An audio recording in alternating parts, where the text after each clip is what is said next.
क्या आपने कभी सोचा है मृत्यु के बाद आत्मा क्या खाती है? वो कहाँ जाती है? किसके साथ रहती है? क्या आत्मा भी कभी मरती है या वो समय से परे अनंत में विचरण करती है? क्या हम केवल शरीर हैं या उस अमर अस्तित्व का एक छोटा सा अंश? अगर जीवन एक यात्रा है तो क्या उसकी मंजिल मृत्यु है या उसके बाद भी कुछ और है? नमस्कार प्यारे दर्शकों, एक बार फिर आपका स्वागत है हमारे YouTube चैनल विद्या ज्ञान सागर में। प्यारे दर्शकों, आज हम एक नई कहानी, एक नया वीडियो लेकर आपके सामने उपस्थित हुए हैं। आज की जो कथा है वो अत्यंत ज्ञानवर्धक और प्रेरणादायक है। कथा आरंभ करने से पहले आपसे एक विनम्र निवेदन है। शास्त्रों में कहा गया है कि अधूरी छोड़ी गई कथा दुख और पाप का कारण बनती है, इसलिए इसे अंत तक अवश्य सुने। और अगर आप अपनी माँ से सच्चा प्रेम करते हैं तो इस वीडियो को लाइक करें, हमारे चैनल को सब्सक्राइब करें और कमेंट में माँ लिखकर अपना समर्थन दें। तो आइए बिना किसी विलंब के आरंभ करते हैं आज की प्रेरणादायक कथा। दोस्तों, जब कोई इस संसार से विदा लेता है तो हम कहते हैं उसकी आत्मा को शांति मिले। पर यह आत्मा आखिर है क्या? क्या ये केवल एक विश्वास है या एक शाश्वत सत्य? भगवान विष्णु जी कहते हैं तुम्हें और मुझे ही आत्मा कहा जाता है। जब हम शरीर छोड़ देते हैं तो लोग हमें अलग अलग नामों से पुकारते हैं। कोई भूत आत्मा कहता है तो कोई कहता है कि आत्मा आनंद कुंज लोक चली गई। पर क्या सच में आत्मा कही जाती है या ये केवल हमारी कल्पना मात्र है? ये शरीर तुम्हारा नहीं, तुम इस शरीर के हो। ये केवल 5 तत्वों अग्नि, जल, वायु, पृथ्वी और आकाश से बना है। एक दिन ये शरीर इन्हीं तत्वों में विलीन हो जाएगा। पर आत्मा अजर अमर है। वेद, पुराण और अमृत वाणी कहते हैं कि आत्मा कभी नहीं मरती। वो केवल एक शरीर से दूसरे शरीर की यात्रा करती है। पर यह यात्रा कैसी होती है? आत्मा नया शरीर कैसे धारण करती है? और सबसे बड़ा प्रश्न, क्या आत्मा अपने अगले जीवन का चुनाव स्वयं करती है या ये सब किसी अदृश्य शक्ति के हाथ में होता है? आकाश धर्म के अनुसार मृत्यु के बाद आत्मा को 3 मार्गों में से एक पर भेजा जाता है। नील मार्ग जो आदिलोक और ज्योतिधारा की ओर ले जाता है, रक्त मार्ग जो स्मृतिधाम की यात्रा पर ले जाता है, कृष्ण मार्ग जो कालपित्र की ओर जाता है। परंतु ये कौन तय करता है कि आत्मा को कौन सा मार्ग मिलेगा? क्या ये हमारे कर्मों पर निर्भर करता है? आत्मा की ये रहस्यमय यात्रा कितनी सच्ची है? आइए इसे गहराई से समझते हैं। प्यारे साथियों, वेद, पुराण और अमृत वाणी अनुसार आत्मा अजर अमर है। आत्मा एक शरीर धारण कर जन्म और मृत्यु के बीच नए जीवन का उपभोग करती है और शरीर के जीर्ण होने पर शरीर छोड़कर चली जाती है। आत्मा का ये जीवन चक्र तब तक चलता रहता है जब तक कि वो मुक्त नहीं हो जाती या उसे मोक्ष नहीं मिलता। प्रत्येक व्यक्ति, पशु, पक्षी, जीव जंतु आदि सभी आत्मा है। खुद को ये समझना कि मैं शरीर नहीं आत्मा हूं, ये आत्मज्ञान के मार्ग पर पहला कदम है। अनंतमय ने अमृत वाणी में कहा है, आत्मा अजर अमर है जो केवल शरीर बदलती है। आत्मा को मारा नहीं जा सकता। जिस प्रकार पुराने कपड़ों को उतार कर मनुष्य नए कपड़ों को धारण करता है, उसी तरह आत्मा भी एक समय के बाद एक नया शरीर धारण करती है। परंतु नया शरीर धारण करने का अर्थ केवल मनुष्य शरीर से नहीं होता। आत्मा को किसी भी योनि में जन्म मिल सकता है। अंतरिक्षपाल सूर्याग्नि ने अमृत वाणी में कहा है, आत्मा स्वयं नया शरीर नहीं चुनती, बल्कि नियति उसे किसी भी जीव के शरीर में प्रवेश करने का आदेश देती है। आत्मा का खुद को मिलने वाले नए शरीर पर भले ही वश ना चलता हो, लेकिन किसी इंसान की मृत्यु के बाद आत्मा कितने दिनों में दूसरा शरीर ग्रहण करेगी, ये बात आकाश धर्म के कई वेदों और पुराणों में वर्णित है।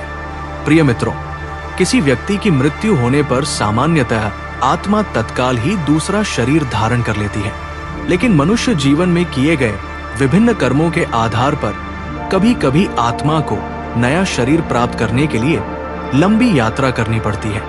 कुछ आत्माएं 3 दिनों के भीतर नया शरीर धारण कर लेती हैं, इसलिए तीजा किया जाता है। कुछ आत्माएं 10 या 13 दिनों में दूसरा शरीर ग्रहण करती है, इसलिए 10वां और 13वीं मनाई जाती है। वही कुछ इंसान ऐसे भी होते हैं जिनकी मृत्यु दर्दनाक या समय से पूर्व हो जाती है, या जिनकी कोई गहरी इच्छा अधूरी रह जाती है। उनकी आत्माएं नया शरीर लेने से इनकार कर देती हैं। ऐसे में उन्हें नया शरीर मिलने में 37 या 40 दिन लग सकते हैं। इसीलिए 1 वर्ष बाद बरसी मनाई जाती है, ताकि यदि आत्मा प्रेत योनि में भटक रही हो तो उसे शांति मिल सके और वो फिर से जन्म चक्र में प्रवेश कर सके। आत्मा एक रहस्य है। मनुष्य जब से इस पृथ्वी पर आया है, उसकी उत्सुकता इस बात में रही है कि वह उस मूल तत्व को जान सके जिसे आत्मा कहते हैं। अंतरिक्षपाल सूर्याग्नि ने आत्मा का विस्तार से वर्णन किया है और बताया है कि प्रत्येक मनुष्य के शरीर में आत्मा रूप में मैं विराजमान रहता हूं। आत्मा ही जीवन है, आत्मा ही मूल सत्य है, आत्मा ही ज्ञानी है। आत्मा अजर है, अमर है। ना तो पानी इसे गलाता है, ना अग्नि इसे जला सकती है, ना हवा इसे सुखा सकती है, और ना ही कोई इसे नष्ट कर सकता है। अर्थात आत्मा वास्तव में अजर अमर है। आप कहेंगे कि लोग तो 50-55 वर्ष की आयु में ही मृत्यु को प्राप्त हो जाते हैं। आपका कहना भी सही है, लेकिन ऐसा नहीं है कि आत्मा को उस शरीर से निकलने के बाद तुरंत नया शरीर मिल जाता है। उसे अपने 1000 वर्षों तक के समय चक्र को पूर्ण करना होता है, तभी जाकर उसे नया शरीर प्राप्त होता है। अगर आकस्मिक कारणों से शरीर त्याग करना पड़ता है और व्यक्ति को अपने कर्मों का फल नहीं मिल पाता, तब वो आत्मा बार बार जन्म लेकर सुख और दुख को भोगती हुई 1000 वर्ष का क्रम पूरा करती है। व्यक्ति के रहन सहन, खान पान, योग और ध्यान के अनुसार ये निश्चित होता है कि आत्मा शरीर में कितने दिनों तक ठहरेगी। शास्त्रों और पुराणों में ऐसे कई उदाहरण मिलते हैं जहां योग और ध्यान के बल पर मनुष्य ने आत्मा की पूरी आयु अर्थात 1000 वर्षों तक पृथ्वी का सुख प्राप्त किया है। लोक रक्षक सोमदेव, 5 वीरपुत्र और महायोगी अनंतमय ऐसे ही कुछ उदाहरण हैं जिन्हें दीर्घ काल तक पृथ्वी का सुख प्राप्त हुआ और दुख भी।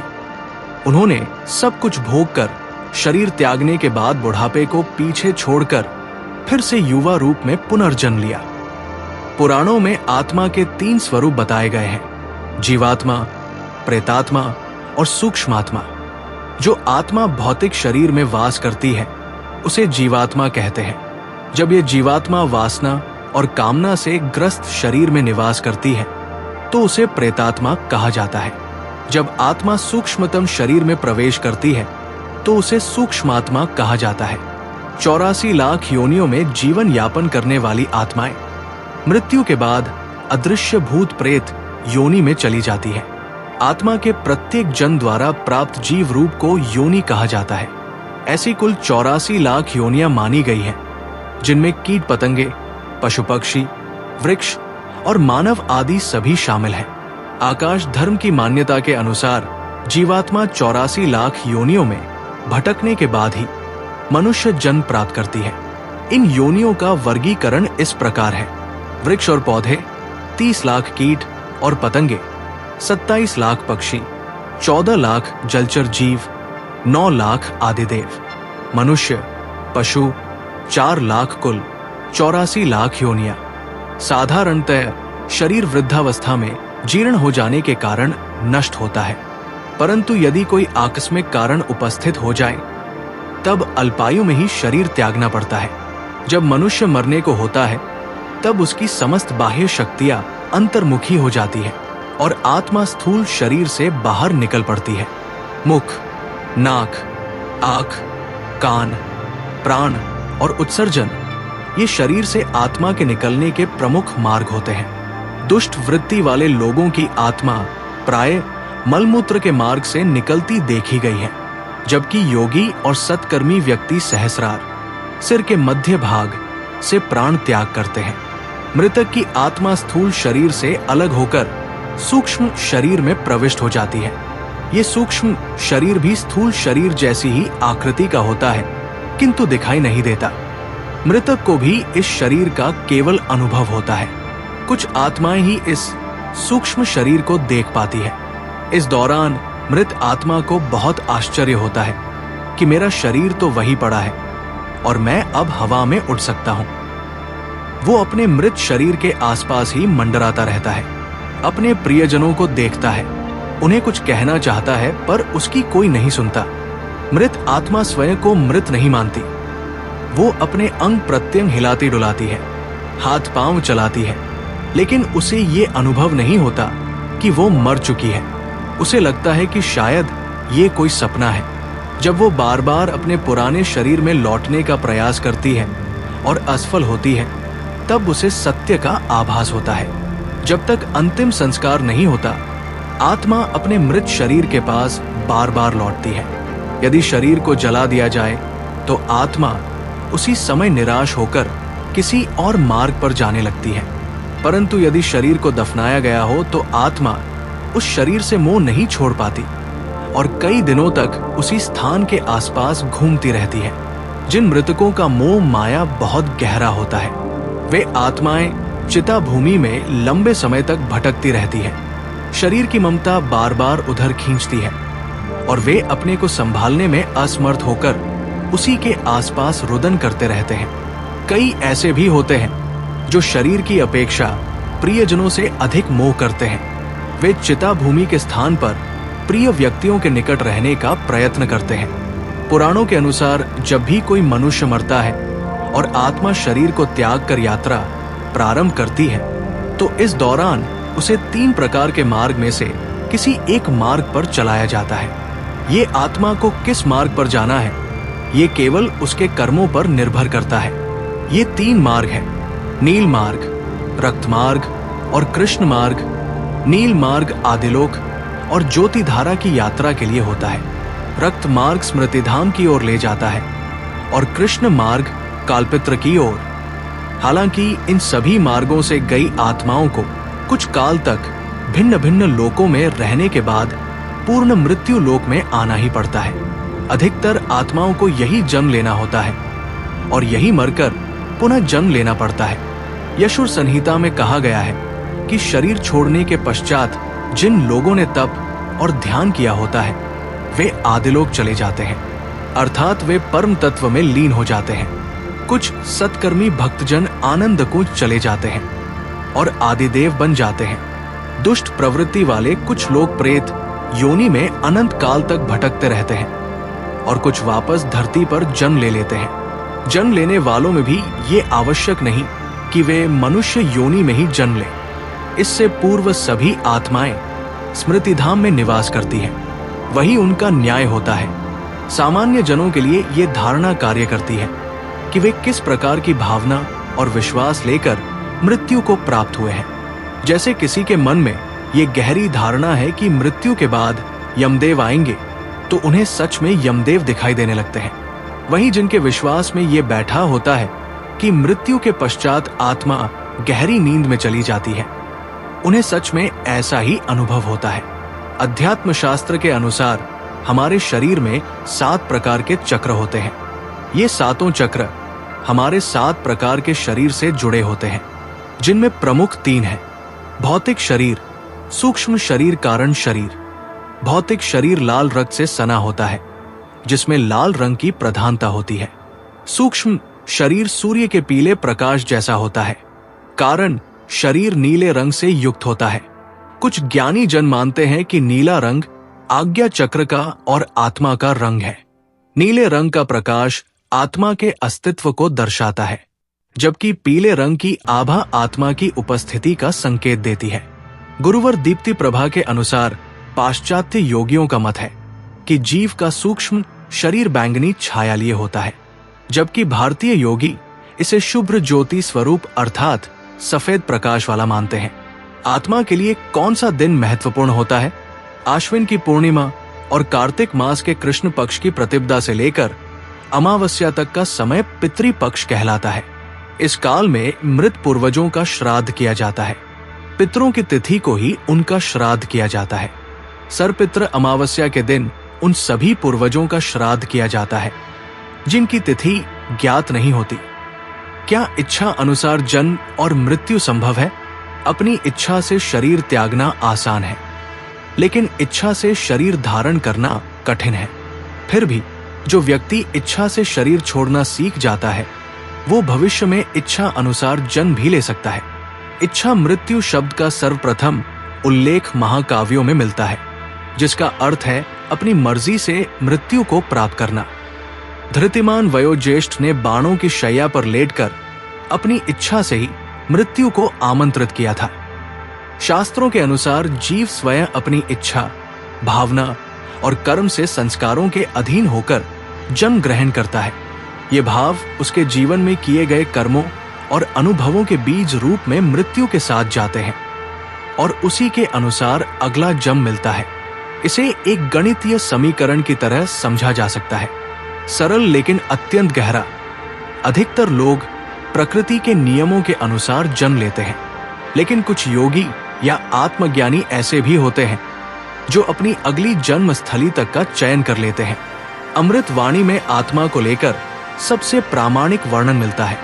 कहा गया है, आत्मा अविनाशी है, ना ये जल से गलती है, ना अग्नि से जलती है, ना हवा इसे सुखा सकती है और ना ही कोई इसे काट सकता है। आत्मा का स्वाभाविक गुण है विस्तार करना और अंततः परम तत्व में विलीन होना। जब तक आत्मा परम तत्व के उस मूल बिंदु तक नहीं पहुंचती, तब तक वो शरीर बदलती रहती है। आत्मा को देख पाना सामान्य रूप से संभव नहीं है। इसके लिए परम तत्व की कृपा और सूक्ष्म दृष्टि की आवश्यकता होती है। आत्माएं वायु तत्व जैसी होती है। जब आत्मा का अनुभव होता है तो कभी कभी एक विशेष सुगंध या गंध का अनुभव भी होता है। आत्माएं अच्छी या बुरी नहीं होती, उनके साथ जुड़े संस्कार ही उन्हें दिशा देते हैं। बुरे संस्कारों से ग्रसित आत्माओं का दुरुपयोग कुछ तांत्रिक अवश्य करते हैं, लेकिन वो भी अज्ञान या लोभ की उपज होती है।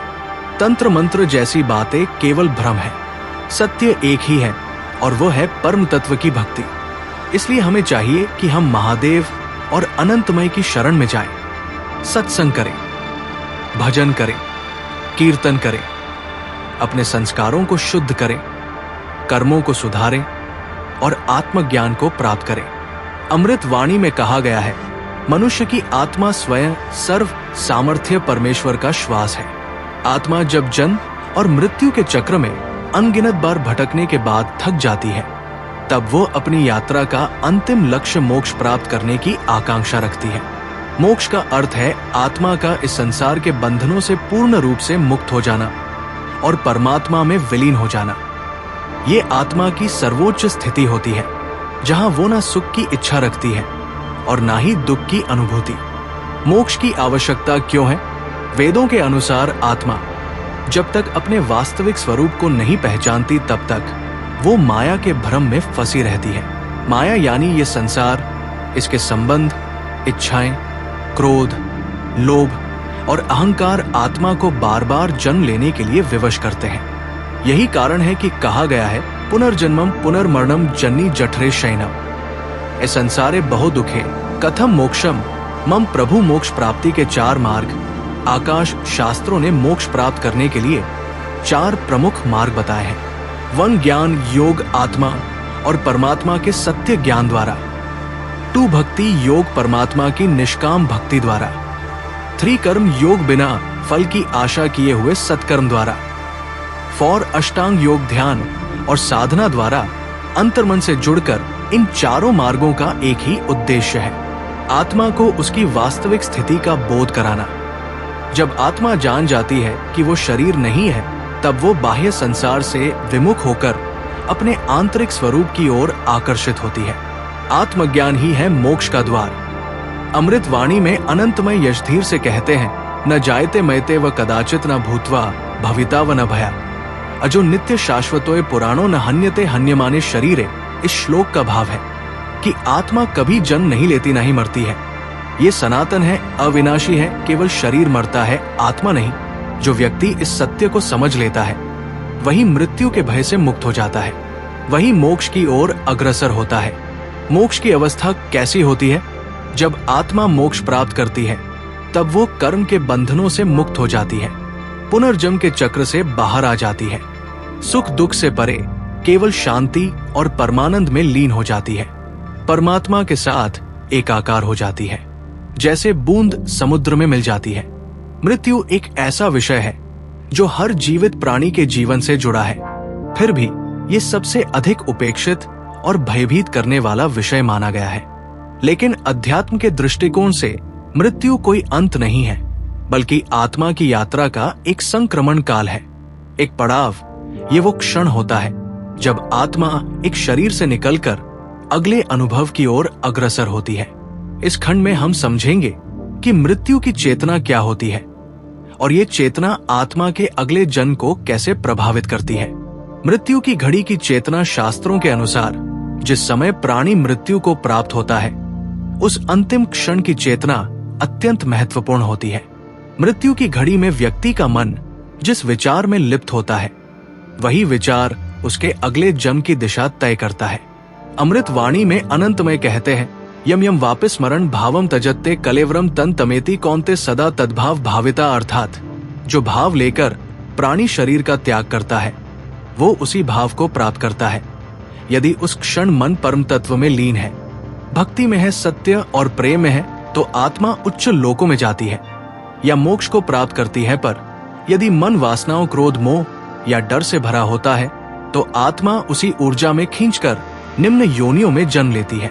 चेतना को नियंत्रित करने के उपाय मृत्यु की चेतना संयोग से नहीं बनती, ये जीवन भर के अभ्यास से निर्मित होती है। जो व्यक्ति जीवन भर अपने चित्त को नियंत्रित करना, मन को साधना, सत्य बोलना और सच्चे धर्म का पालन करना सीखता है, उसकी मृत्यु शांत, सौम्य और जागरूक होती है। ऐसे व्यक्ति को मृत्यु भी एक साधना प्रतीत होती है। योग साधना, ध्यान, भक्ति, नाम स्मरण और सेवा, ये सब आत्मा को मृत्यु के समय भी सजग बनाए रखने में सहायता करते हैं। संत महापुरुषों की मृत्यु को महासमाधि कहा जाता है, क्योंकि वे पूर्ण जागरूकता के साथ शरीर त्याग करते हैं। पुनर्जन्म का रहस्य, पुनर्जन्म का सिद्धांत आकाश की आत्मविद्या का मूल स्तंभ है। आत्मा एक शरीर से दूसरे शरीर में जन्म लेती है, परंतु उसकी दिशा उसके कर्मों और मृत्यु की चेतना से तय होती है। यही कारण है कि कहा गया है, जैसा कर्म करेगा वैसा फल पाएगा, जैसी चेतना रखेगा वैसी गति पाएगा। पुनर्जन्म दो प्रकार का होता है। वन कर्म अनुसार जन्म, ये सामान्य आत्माओं का मार्ग है जो अपने पूर्व कर्मों के अनुसार नई देह को धारण करती है। टू इच्छु जन्म, ये उन सिद्ध आत्माओं का मार्ग है जिन्होंने जीवन में ही मोक्ष प्राप्त कर लिया होता है, लेकिन किसी विशेष उद्देश्य के लिए जन्म लेना स्वीकार करते हैं, जैसे अध्यात्म गुरु, चमत्कारी वीर पुरुष और महामानव। कौन सी योनि में जन्म? शास्त्रों में बताया गया है कि यदि मृत्यु के समय मन में परम तत्व का स्मरण हो तो आदिदेव योनि या मोक्ष, मोह हो तो पुनः मनुष्य योनि, वासना या क्रोध हो तो पशु, कीट या निम्न योनि। ये प्रक्रिया पूर्णतः स्वचालित है।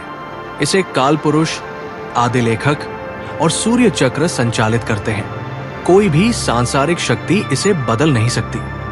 आत्मा अपने कर्म और भावनाओं से बंध कर अगले लोक में गति करती है। सूर्य चक्र ये केवल समय की गति नहीं, बल्कि समस्त सृष्टि की धड़कन है। ये एक ऐसा चक्र है जिसमें संपूर्ण ब्रह्मांड की आत्माएं, चाहे वे स्थूल रूप में हो या सूक्ष्म, निरंतर भ्रमण कर रही है।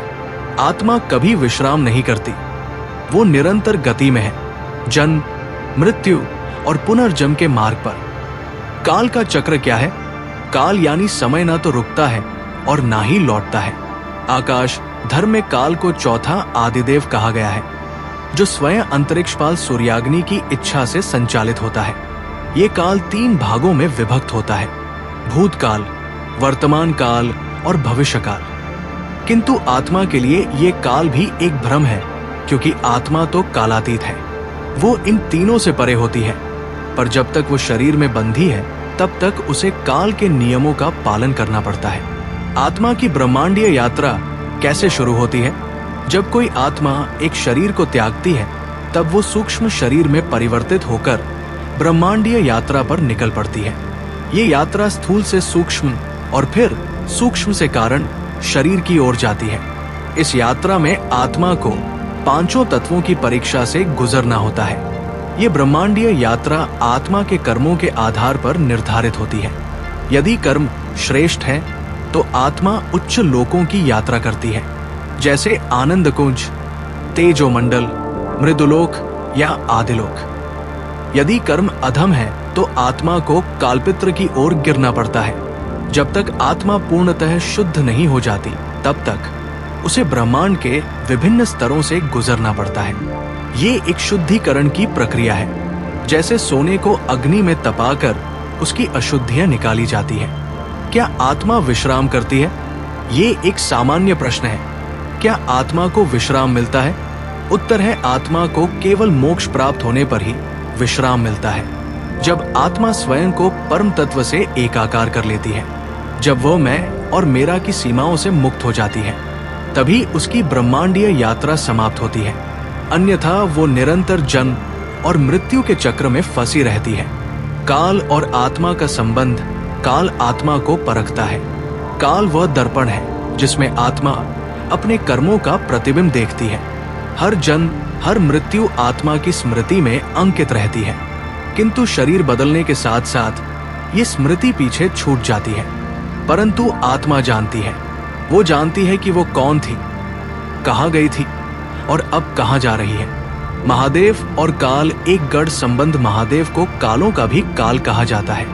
वृषभेश्वर, क्योंकि महादेव न केवल आत्मा को मृत्यु के बंधन से मुक्त करते हैं बल्कि काल को भी नियंत्रित करते हैं। जो आत्मा महादेव की शरण में आ जाती है वो सूर्य चक्र से परे चली जाती है। ऐसी आत्मा फिर इस ब्रह्मांडीय यात्रा में नहीं भटकती बल्कि अनंत ब्रह्मा में विलीन हो जाती है। सूर्य चक्र केवल समय नहीं है, ये हमारी आत्मा की परीक्षा है। ये हमारे विचारों, कर्मों और चेतना की यात्रा है। जब तक आत्मा इस चक्र को नहीं समझती वो भ्रमण करती रहती है, पर जब वो स्वयं को पहचान लेती है तब वो जान जाती है, मैं अमर हूं, मैं परमतत्व हूं, मैं ही सत्य हूं। प्यारे भक्तों, हमें आशा है कि ये कथा आपके जीवन में सकारात्मक बदलाव लेकर आई होगी। कृपया इसे लाइक करें और दूसरों तक पहुंचाने के लिए इसे शेयर करें। अपने श्रद्धा भाव को कमेंट सेक्शन में जय श्री कृष्णा लिखकर प्रकट करें। इस कथा को अंत तक देखने के लिए आपका दिल से धन्यवाद। जय श्री राम।